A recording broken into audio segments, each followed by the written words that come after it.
रसिक श्रोते हो, आमचे स्नेही श्री माधवराव हुले यांच्या संग्रहातून एक अप्रतिम असा लेख, आयुष्याची वजाबाकी. अभिवाचन उमेश शिंदे. मित्र हो, सहचारिणी असता सोबत तोपर्यंत तो राजा असतो. साथ सुटता तिची तो आयुष्यातून वजा होतो. जीवनात प्रत्येक व्यक्तीची कदर करा, कारण हा जन्म पुन्हा मिळत नाही आणि एकदा गेलेली व्यक्ती पुन्हा भेटत नाही. कधी कधी एखादा आजार हा औषधाने बरा होत नाही, तर एखाद्या व्यक्तीने दिलेल्या शाब्दिक आधाराने बरा होतो. म्हणून शब्दाला धार नाही तर आधार हवा. मित्र हो, कायम टिकणारी गोष्ट एकच, ती म्हणजे माणुसकी, नम्रता आणि चारित्र्य. म्हणून पैशापेक्षा जीवाभावाची जिवलग माणसं जोडा आणि जपा. हीच खरी आपली संपत्ती आहे.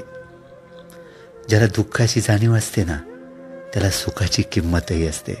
म्हणून आपण जे दिवस काढले आहेत त्याची नेहमी जाणीव ठेवा. सुंदर चेहरा म्हातारा होतो, बलाढ्य शरीर एक दिवस गळून पडतं, पद सुद्धा एक दिवस निघून जातं, परंतु एक चांगला माणूस नेहमी चांगलाच राहतो बरं का. आणि तोही आपल्या माणसासाठी. आपल्या व्यथा तिथेच मांडा जिथे समाधान मिळेल. आपला माथा तिथेच टेकवा जिथे स्वाभिमान मिळेल. नाहीतर व्यथा आणि माथा तुडवण्यात लोक खूप सराईत आहेत. स्वप्न अशी बघा की पंखांना बळ येईल. मैत्री अशी करा की जग आपलं होईल. अपयश पण असं स्वीकारा की विजेता सुद्धा भारावून जाईल. आणि मित्र, माणूस असं बना की माणुसकी सुद्धा नतमस्तक होईल.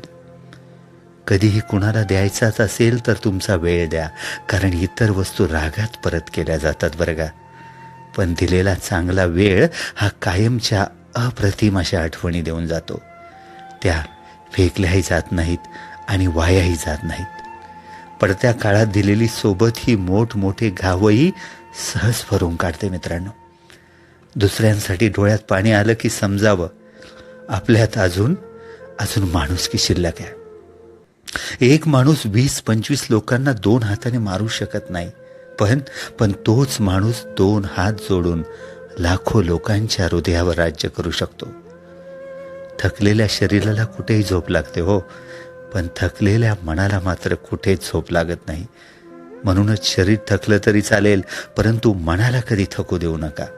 कितीही कमावून ठेवले तरी बाकी राहते शून्य, आणि संकटाच्या वेळी कामाला येतं ते आपल्या कर्माने साठवलेलं पुण्य. माणूस मातीचा आहे की जातीचा हे महत्वाचं नाहीये. माणूस मातीचा आहे की जातीचा आहे हे महत्वाचं नाहीये. अंधारात प्रकाश किती देतो हे महत्वाचं आहे. त्याचप्रमाणे मित्र गरीब आहे की श्रीमंत हे महत्वाचं नाही. तुमच्या संकटात किती खंबीरपणे तुमच्या पाठीशी उभा राहतो हे महत्वाचं आहे. दुसऱ्याचं भलं करायला कोणत्याही पदाची किंवा पैशाची गरज नसते, फक्त मनात चांगली भावना लागते. आयुष्यात काही सोडून द्यायचं असेल ना, तर समोरच्याकडून अपेक्षा करणं सोडून द्या. मित्र हो, आयुष्यात जर काही सोडून द्यायचं असेल तर समोरच्याकडून अपेक्षा करणं सोडून द्या. कारण अपेक्षाभंगामुळे आलेलं नैराश्य फार फार कठीण असतं. सदरचा हा लेख आपुलकीच्या आणि जीवाभावाच्या माणसांसाठी समर्पित आहे. अभिवाचन उमेश शिंदे. खूप धन्यवाद.